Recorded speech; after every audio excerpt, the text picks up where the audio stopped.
One of the most popular teams in Marvel Comics, the Children of the Atom are gaining a lot of attention in the media with the launch of X-Men '97, which brings back the characters from the classic animated series from the 90s, with a new look and new adventures.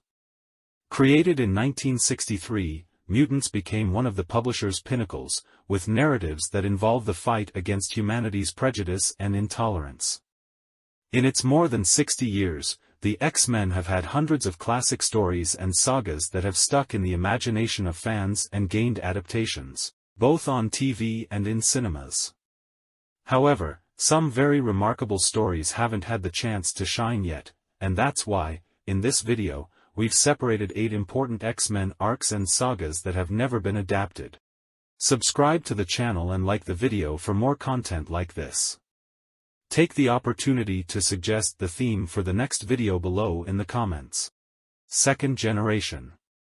The original First Class, made up of Cyclops, Jean Grey, Iceman, Angel and Beast, struggled to achieve big sales in the US, and this led to a complete overhaul of the team in giant-size X-Men #1, by 1975, which brought a new team of heroes consisting of Storm, Colossus, Wolverine, Nightcrawler and Thunderbird. On their first mission, they need to go to the mutant island of Krakoa in an attempt to rescue the first-class members. This story was one of the big turning points for the team in the comics, and it was from here that they became bestsellers. It's somewhat surprising that such an arc was never adapted. Inferno. In the 80s, mutants went through many ups and downs, great losses and upheavals. After the death of Jean Grey as Dark Phoenix and the creation of Madeline Pryor at the hands of Mr. Sinister, the team found itself in a very dark moment, which culminated in Inferno, a saga that brings together the X-Men, X-Factor and the New Mutants. In the plot, Madeline makes a deal with demons from Limbo, and is transformed into the Goblin Queen. Meanwhile, Magic must deal with her own past and, alongside other heroes, prevent New York from becoming a new hell. Parts of the saga were incorporated into the 3rd episode of X-Men '97, but the saga itself never had an adaptation. The Age of Apocalypse.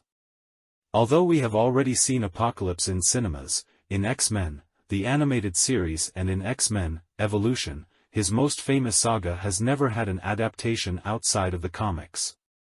In the Age of Apocalypse, when trying to put an end to the threat of the ancient mutant, Legion ends up going back in time and killing his own father, Professor X. This results in the creation of an alternative reality, where the X-Men are now led by Magneto and Earth has, in fact, been conquered by the cruel Apocalypse. Published in the mid-90s, the saga ended up receiving a mixed reception at the time, but was soon embraced by many fans, becoming one of the most famous stories with alternative realities in Marvel. Massacre. Another saga that, despite not having good critical reviews, has the love of fans is Marvel Massacre. Here, after Professor X attacks Magneto and leaves him in a catatonic state, the darkest aspects of the villain's mind escape into Xavier's mind, forming a third being, much more powerful and lethal. Massacre is a great saga, as it features not only the X-Men, but also the Avengers and the Fantastic Four, in a great clash for the salvation of humanity. The story ended up giving life to the universe of Heroes Reborn, considered by many to be Marvel's worst phase, so it's understandable why it hasn't been adapted to this day. New X-Men. Entering the 2000s, the X-Men took on a new approach, one that sounded a little closer to the fears of the time. With Grant Morrison at the helm of the Mutant Comics, the team was renamed the New X-Men, embracing once and for all the strangeness and some particularities of science fiction.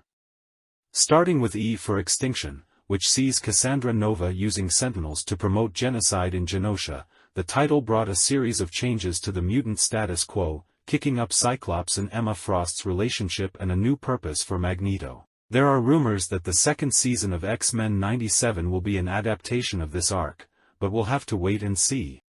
M Dynasty. Still in the 2000s, Marvel felt that there were many mutants in the world and this made it difficult to have a sense of immersion in the stories, since there was someone with superpowers everywhere. The solution? Another genocide. In Dynasty M, we see Scarlet Witch creating a parallel reality, where mutants are loved and all heroes live their best moments. However, when some begin to remember their original reality and seek change, Wanda Maximoff realizes that, all this time, she has been manipulated by someone in her own family. The saga then ends with her saying the words, "No more mutants," which cause the X gene to be erased from Earth, with only 198 mutants retaining their gifts. Messianic Trilogy. A direct consequence of Dynasty M was the fact that, for a long time, no mutants were born in the Marvel Universe. This changed with the arrival of Hope Summers, a young girl who soon became a target for everyone who wanted to put an end to Homo Superior. To save her, Cable takes her to the future and trains her as if she were his own daughter. This entire arc resulted in the Messianic Trilogy, composed of Messiah Complex, Messianic War and Second Advent, where we see the plans of the mutants' enemies to end Hope's life, in addition to the heroine's return, already an adult, to the present, where she helped bring new hope to the X-Men. Avengers vs. X-Men. Finally, another very important story from the Children of the Atom that has not yet been adapted is Avengers vs. X-Men. Originally published in 2012, the saga shows how the arrival of the Phoenix on Earth causes a conflict between the two great heroic teams. On the one hand, the X-Men see this event as a new chance for growth, while the Avengers believe that the Phoenix will come to destroy everything.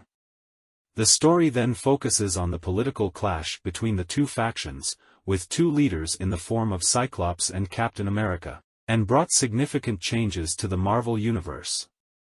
Taking into account that the X-Men are already about to enter the MCU, it wouldn't be so absurd to think that Kevin Feige and his team are already planning some way to crossover, or fight, between the two teams.